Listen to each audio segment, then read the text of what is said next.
اعوذ باللہ من الشیطان الرجیم بسم اللہ الرحمن الرحیم وقل للمؤمنات يغضضن من أبصارهن ويحفظن فروجهن ولا يبدين زينتهن إلا ما ظهر منها وليضربن بخمرهن على جيوبهن ولا يبدين زينتهن إلا لبعولتهن أو آباء بعولتهن أو أبنائهن أو أبناء بعولتهن أو إخوانهن أو بني إخوانهن أو بني أخواتهن أو نسائهن أو ما ملكت أيمانهن أو التابعين غير أولي الإربة من الرجال وبالطفل الذين لم يظهروا على عورات النساء ولا يضربن بأرجلهن ليعلم ما يخفين من زينتهن وتوبوا إلى الله جميعا أيها المؤمنون لعلكم تفلحون۔ اور اے پیغمبر صلی اللہ علیہ وسلم، آپ ایمان والی عورتوں سے کہہ دو کہ وہ اپنی نگاہیں نیچی رکھیں اور اپنی شرمگاہوں کی حفاظت کریں، اور وہ اپنی زینت کے مقامات کو ظاہر نہ کریں مگر اس میں سے جو ظاہر ہو جائے تو وہ معاف ہے۔ اور ان عورتوں کو چاہیے، مسلمان عورتوں کو چاہیے کہ وہ اپنی اوڑھنیاں اور دوپٹے اپنے گریبانوں پر ڈال کر رکھیں اور اپنے زینت کے مقامات کو اور سجاوٹ کے مقامات کو نہ دکھائیں مگر اپنے شوہروں کے سامنے یا اپنے باپ کے سامنے یا اپنے شوہر کے باپ کے سامنے یا اپنے بیٹوں کے یا اپنے شوہر کے بیٹوں کے سامنے یا اپنے بھائیوں کے سامنے یا اپنے بھائیوں کے لڑکوں کے سامنے یعنی بھتیجوں کے سامنے یا بھانجوں کے سامنے یا اپنی عورتوں کے سامنے یا ان عورتوں کے سامنے جن کے یہ خود مالک ہیں، یا اسی طرح ان مردوں کے سامنے جو طفیلی بن کر رہتے ہیں اور جنہیں کوئی ضرورت نہیں ہوتی، یا ان بچوں کے سامنے جن پر ابھی عورتوں کی مخفی چیزیں ظاہر نہیں ہوئی، اور یہ ان عورتوں کو چاہیے کہ وہ اپنے پیر زمین پر دے کر نہ ماریں کہ جس سے ان کی مخفی زینت ظاہر ہو جائے، معلوم ہو جائے۔ اور اے ایمان والو، تم سب اللہ سے توبہ کرو تاکہ تم کامیاب ہو جاؤ۔ آیت شریفہ میں اللہ تعالیٰ نے نظروں کو جھکانے کا بھی حکم دیا اور شرمگاہوں کی حفاظت کا بھی حکم دیا۔ یہ مضمون کل بھی آیا اور اس سے پہلی آیت میں بھی مضمون آ چکا ہے۔ جیسے مردوں کو حکم ہے کہ اپنی نگاہوں کو پست رکھیں، جھکا کر چلیں، اسی طرح عورتوں کو بھی حکم ہے کہ اپنی نگاہوں کو نیچے رکھیں، نظریں درمیانی ہونی چاہیے۔ زیادہ اٹھ جانے سے اندیشہ ہے بے پردگی کا، اور زیادہ جھکا کر چلنے سے اندیشہ ہے انسان کے ٹھوکر کھانے کا۔ اس لیے انسان کو معتدل راہ اختیار کرنی چاہیے، اپنی نگاہوں کو درمیانی رکھے، چلنے میں، راستے میں، سفر میں، اٹھنے بیٹھنے میں، گھر میں اور باہر بھی۔ اس سے انسان شر سے، فتنوں سے اور غیر محرم پر نظر ڈالنے سے اور حرام چیزوں پر نظر کے پڑنے سے محفوظ رہے گا۔ نظر اور شرمگاہ کی حفاظت دونوں کو ایک ساتھ ذکر فرمایا، اس لیے کہ نظر یہ دروازہ ہے زنا کا۔ جب انسان نظر کو محفوظ رکھے گا، نظریں بچا کر رکھے گا، تو اس سے گناہ بھی نہیں ہوگا، نہ زنا ہوگا۔ اور جس کی نظریں خطا کریں گی تو پھر اس سے زنا کا صدور ہونا ممکن ہے۔ پھر آگے عورتوں کے متعلق فرمایا کہ وہ جو اپنی زینت کے مقامات ہیں، زینت سے مراد ہے سجاوٹ کے طور پر جو چیزیں وہ پہنتی ہیں، چاہے وہ زیور ہوں یا وہ لباس ہوں، کپڑے ہوں، وہ زیور اور لباس ان کا دکھانے کا نہیں ہے بلکہ اس کو چھپانے کا ہے۔ فرمایا اس کو ظاہر نہ کریں۔ جب وہ زیور عورتوں کے بدن پر ہو تو اس وقت ان کو دکھانا جائز نہیں ہے۔ اس لیے فرمایا کہ اگر اس میں سے کچھ چلتے پھرتے یا نقل و حرکت کرتے ہوئے نکل جائے، ظاہر ہو جائے، تو وہ معاف ہے، لیکن خود بخود اس کو ظاہر نہ کریں، نہ کسی کو دکھائیں، بلکہ اس کو چھپا کر رکھیں۔ ما ظاہرہ سے کیا مراد ہے؟ حضرت ابن مسعود نے فرمایا تھا کہ اس سے مراد عورتوں کے کپڑوں کے باہر کا حصہ ہے، یعنی عورتیں جو برقع پہن کر باہر نکلتی ہیں اس میں سے جو چیزیں ظاہر ہو جاتی ہیں تو وہ معاف ہیں، اس لیے کہ ان کو چھپانا ممکن نہیں ہے۔ اور حضرت عبداللہ بن مسعود فرماتے ہیں کہ اس سے مراد ہے چہرہ اور ہتھیلیاں، یعنی اگر وہ ظاہر ہو جائیں تو پھر گناہ نہیں ہوگا۔ وَلْيَضْرِبْنَ، آگے فرمایا تھا کہ اپنی اوڑھنیوں کو اپنے گریبانوں پر ڈال کر رکھیں۔ یہ زمانہ جاہلیت کی ایک رسم کی تردید ہے۔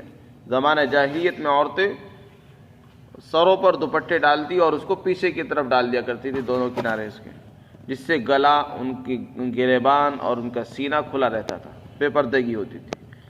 مسلمان عورتوں کو حکم یہ ہے کہ وہ اپنے سینوں پر ڈال کر رکھیں، جس سے گلا اور ان کا گریبان اور سینہ اور سر اور کان یہ سب چیزیں چھپی رہیں۔ حضرت عائشہ صدیقہ رضی اللہ عنہا کی روایت ہے کہ جب یہ آیت شریفہ نازل ہوئی تو عورتوں نے اپنی چادریں پھاڑ پھاڑ کر دوپٹے بنا لیے۔ ان کی جو چادریں تھیں صحابیات کی، موٹی موٹی چادریں انہوں نے پھاڑی اور اس سے دوپٹے بنائے، جس سے اپنے سروں کو ڈھکا اور اپنے گریبان کو ڈھکنے لگی۔ اس سے معلوم ہوا کہ عورتوں کو عام حالات میں اپنے سر کے بالوں کو، گریبان کو، گلے کو اور سینے کو چھپا کر رکھنا چاہیے، اور ایسا لباس، ایسے دوپٹے پہنے جس سے سر کے بال بھی چھپے رہیں۔ اتنے باریک اور دبیس دوپٹے جس سے بال اندر کے نظر آئیں اور سینہ نظر آئے، گلے نظر آئیں، وہ پہننا نہ تو جائز نہیں ہے، نہ تو اس میں نماز ہوتی ہے، اس لیے کہ بال وہ سطر میں داخل ہیں۔ جیسے مرد کا سطر ناف سے لے کر گھٹنوں کے نیچے تک ہے، اگر نماز کی حالت میں اتنا سا بھی سطر کھل گیا جو چوتھائی کے برابر ہو تو نماز جائز نہیں ہوگی۔ اسی طرح عورتوں کا جو بال ہے، عورتوں کا سر اور ان کے بال اور گلا، سینہ، یہ سب چیزیں سطر میں داخل ہیں۔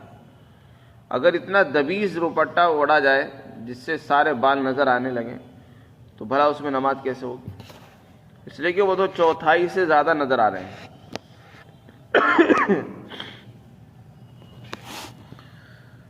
پھر آگے فرمایا تھا کہ جو زینت کے مقامات ہیں، یعنی زیورات ہیں، کپڑے ہیں، ان کو غیر محرموں کو تو دکھانا جائز نہیں ہے، لیکن جو مرد ہر وقت گھر میں رہتے ہیں ان کو دکھایا جا سکتا ہے۔ وہ کون لوگ ہیں؟ ان کا استثناء فرمایا تو 8-9 قسم کے آدمی ہیں۔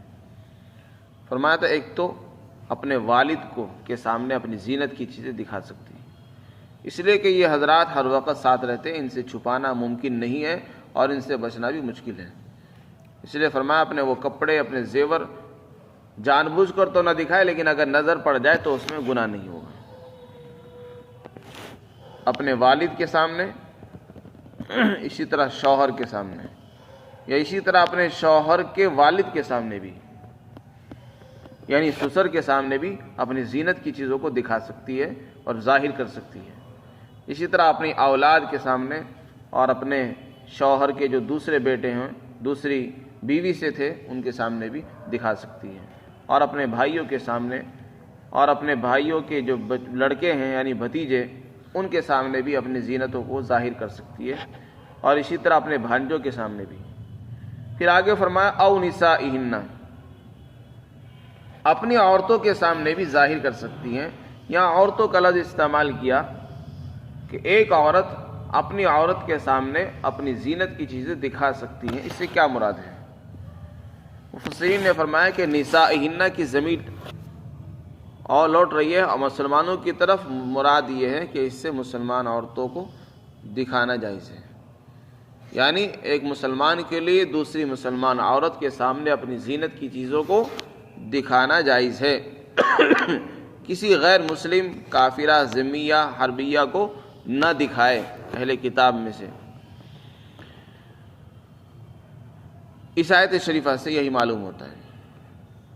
چنانچہ حافظ ابن کثیر رحمۃ اللہ علیہ نے، ایک مشہور تابعی ہیں جن کا نام ہے مجاہد، ان سے نقل کیا ہے، وہ فرماتے ہیں کہ یہاں پر نسائہن سے مراد ہیں مسلمان عورتیں، یعنی مسلمان عورتوں کے سامنے دکھا سکتی ہے، کافرہ کے سامنے نہیں دکھا سکتی۔ لیکن احادیث سے یہ بات بھی معلوم ہوتی ہے کہ اہل کتاب کی عورتیں ازواج مطہرات کے پاس آیا جایا کرتی تھی اور وہ ان سے بات بھی کرتی تھی اور ان کے سامنے آتی بھی تھی۔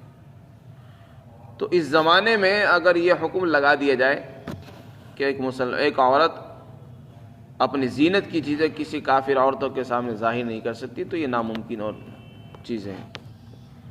اس لیے اس میں فقہا نے رعایت دی ہے کہ ایک مسلمان عورت کسی کافر عورت کے سامنے بھی اپنی چیزوں کو ظاہر کر سکتی ہے، لیکن اس میں بھی اپنے چہروں کو دکھا سکتی ہے اور ہتھیلی کو دکھا سکتی ہے اور چیزوں کو چھپا کر رکھنا چاہیے۔ او ما بلغت ایمانہن، اسی طرح وہ باندیاں جن کی وہ مالک ہیں ان کے سامنے بھی دکھا سکتی ہیں۔ باندیوں سے مراد ہے پہلے زمانے میں جب جہاد ہوتا تو جہاد میں باندیا غلام آتے تھے تو وہ ان غلاموں کے مالک ہوا کرتے تھے مسلمان، یہاں تک کہ مسلمانوں کی جو عورتیں تھیں وہ بھی مالک ہوا کرتی تھی۔ بعض مرتبہ ان کو بازاروں میں فروخت کیا جاتا تھا، بیچا جاتا تھا تو وہ وہاں سے خریدتی تھی۔ تو اگر کسی عورت کے ملکیت میں کوئی عورت ایسی ہے جو باندی ہے تو وہ باندی چونکہ ہر وقت ساتھ میں رہتی ہے، خادم ہے، گھر کے اندر کام کاج کرتی ہے، تو ان کے سامنے بھی ظاہر کر سکتی ہے۔ لیکن اگر کوئی غلام ہو تو وہ چونکہ مردوں کے حکم میں ہے اس لیے اس کے سامنے ظاہر نہیں کر سکتی۔ اب التابعین غیر اولی الاربہ، پھر آگے ایک اور قسم بیان کی۔ کچھ لوگ وہ ہوتے ہیں جو طفیلی بن کر رہتے ہیں اور پیچھے پیچھے لگ جاتے ہیں، جنہیں عورتوں کی کوئی ضرورت نہیں ہوتی، یعنی بدحواس قسم کے لوگ، مغفل، غافل، بے عقل، کم عقل، پاگل قسم کے لوگ جو پیچھے پیچھے لگ جاتے ہیں، بس ان کو کھانا چاہیے اور پینا چاہیے۔ تو ایسے لوگ بھی گھروں میں آتے رہتے ہیں اور پڑے رہتے ہیں۔ تو ایسے لوگوں کے سامنے جن کو عورتوں سے کوئی سروکار نہیں ہوتا، نہ وہ عورتوں کے محاسن اور ان کی خوبیوں سے، ان کے اوصاف سے واقف ہوتے ہیں اور نہ ان کو ان سے کوئی لگاؤ ہوتا ہے، ایسے مردوں کے آگے عورتیں اگر اپنی زینت کو ظاہر کریں گی تو اس میں بھی گنجائش دی ہے اور یہ فرمایا کہ ان کے سامنے وہ آ سکتی ہیں، یعنی چہرہ کھول سکتی ہیں اور ہتھیلی کھول سکتی ہیں۔ اس لیے کہ یہ لوگ عام طور سے رہتے ہیں، اس زمانے میں چونکہ فقر و فاقہ ہوتا تھا، لوگ غربت میں مبتلا ہوتے تھے، تو کھانے کے لیے ایک دوسرے کے پیچھے لگ جایا کرتے تھے۔ تو جو لوگ بدحواس قسم کے لوگ ہوں، ان کو عورتوں کی کوئی ضرورت نہ ہو، نہ وہ ان سے واقف ہوتے ہیں، کم عقل ہوتے ہیں، بس ان کو کھانا دے دیا وہ کافی ہو جاتا ہے اور وہ یوں ہی پڑے رہتے ہیں، کم عقل ہوتے ہیں، تو ایسے لوگوں کے سامنے وہ ظاہر ہو سکتی ہیں۔ لیکن اس میں دوسرے لوگ جو عقل والے ہوتے ہیں، ہوشیار ہیں، وہ اس میں داخل نہیں ہیں۔ اسی طرح مخنث بھی اس میں داخل نہیں ہے، یعنی جو نہ مرد ہوتے ہیں نہ ہی عورتیں ہوتے ہیں۔ حضرت ام سلمہ رضی اللہ عنہ کے پاس ایک مخنث آیا کرتا تھا۔ ایک مرتبہ آپ صلی اللہ علیہ وسلم نے اس کی باتیں سنی، اس نے جو باتیں کی تو آپ کو ناگوار ہوا، تو اس لیے آپ نے اس کے آنے پر پابندی لگا دی اور فرمایا کہ یہ آئندہ ہمارے گھر میں داخل نہ ہو۔ اب الطفل الذین لم یظہروا، اسی طرح عورت اپنے چہرے کو اور زینت کے مقامات کو بچوں کے سامنے بھی ظاہر کر سکتی ہیں۔ بچوں سے مراد ہے وہ بچے جو ابھی بالغ بھی نہیں ہوئے اور نہ ہی بالغ ہونے کے قریب ہیں، بہت چھوٹے بچے ہیں۔ اس لیے اور وہ بچے جن کو عورتوں کی چھپی ہوئی چیزوں سے، پردے کی چیزوں سے کوئی واقفیت نہیں ہے، نہ کوئی علم ہے، ایسے بچوں کے سامنے بھی وہ اپنی زینت کو ظاہر کر سکتی ہیں۔ اور جو بچے بڑے ہو چکے ہیں، بالغ ہونے کے قریب ہیں، وہ عورتوں کی ہر چیز سے واقف ہیں، تو ایسے لڑکوں سے ان کو پردہ کرنا ضروری ہوگا۔ تو یہ پردے کی آیت ہے، پردے کی جو پہلی آیت ہے وہ سورہ احزاب میں آ رہی ہے، اور یہاں پر کچھ پردے کے احکامات اللہ تعالیٰ نے اس آیت شریفہ میں ذکر فرمائے ہیں، یعنی ان لوگوں کے سامنے وہ اپنے چہرے کو کھول سکتی ہیں اور زینت کے مقامات کو بھی دکھا سکتی ہیں۔ پھر آگے ایک اور دوسرا حکم ارشاد فرمایا، عورتیں اپنے پیروں کو نہ ماریں زمین پر دے کر، جس سے ان کی چھپی ہوئی زینت ظاہر ہو جائے اور معلوم ہو جائے لوگوں کو. یعنی اندر اس نے جو زیورات پہن رکھے ہیں، شروع میں تو اللہ تعالیٰ نے فرمایا کہ اپنی زینت کو ظاہر نہ کرو، اب یہ فرما دیا زینت کو اس طرح بھی مت ظاہر کرو کہ اس کی آواز نکل کر باہر آئے سامنے. مثلا پاؤں میں پازے پہن رکھی ہے یا چوڑیاں پہن رکھی ہے یا ایسے زیورات ہیں جن کے اندر گھنگرو ہیں، یا وہ آپس میں ملنے کی وجہ سے ان کے اندر آواز پیدا ہوتی ہے، تو ایسے حرکت کرنے سے منع فرمایا عورتوں کو کہ وہ اس طرح اپنے پاؤں کو زمین پر دے کر نہ مارے کہ جس سے ان کی زیورات کی آواز پیدا ہو اور وہ نامحرم کے کانوں تک پہنچے اور ان کی مخفی اور چھپی ہوئی چیزیں ظاہر ہو جائیں اور ایک مرد پہچان لے کہ اس نے کیا چیز پہن رکھی ہے. تو اس سے بھی منع فرمایا. اسی لیے بہت سے فقہاء نے فرمایا کہ جب زیور کی آواز کو چھپانے کا حکم دیا گیا ہے تو پھر عورت کی آواز کو چھپانے کا تو بدرجے والا حکم اس سے معلوم ہوتا ہے. عورتوں کو اپنی آواز بھی چھپانی چاہیے.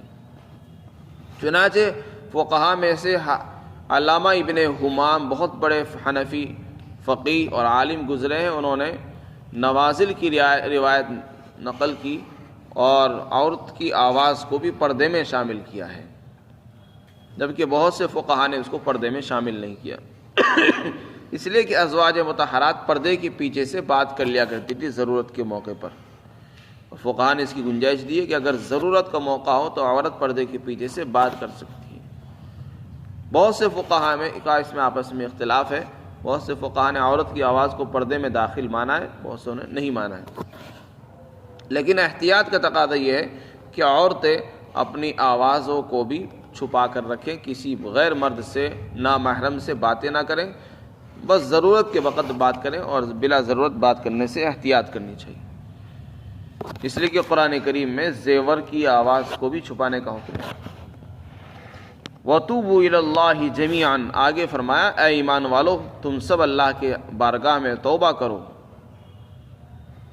یعنی تم سے گناہ ہو گئے ہیں، اور انسان سے گناہ ہوتی ہیں، کوئی انسان ایسا نہیں جس سے گناہ نہ ہوتے ہوں.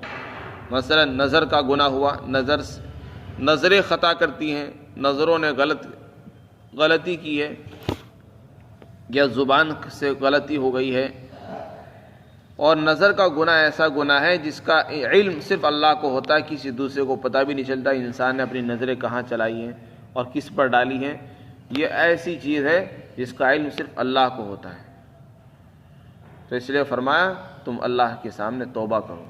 اگر نظریں خطا کر جائیں یا اور کوئی گناہ تم سے صادر ہو جائے، بے پردگی ہو جائے، کسی نامحرم پر نظر پڑ جائے، تو پھر اللہ سے توبہ کرو تاکہ تم لوگ کامیاب ہو جاؤ.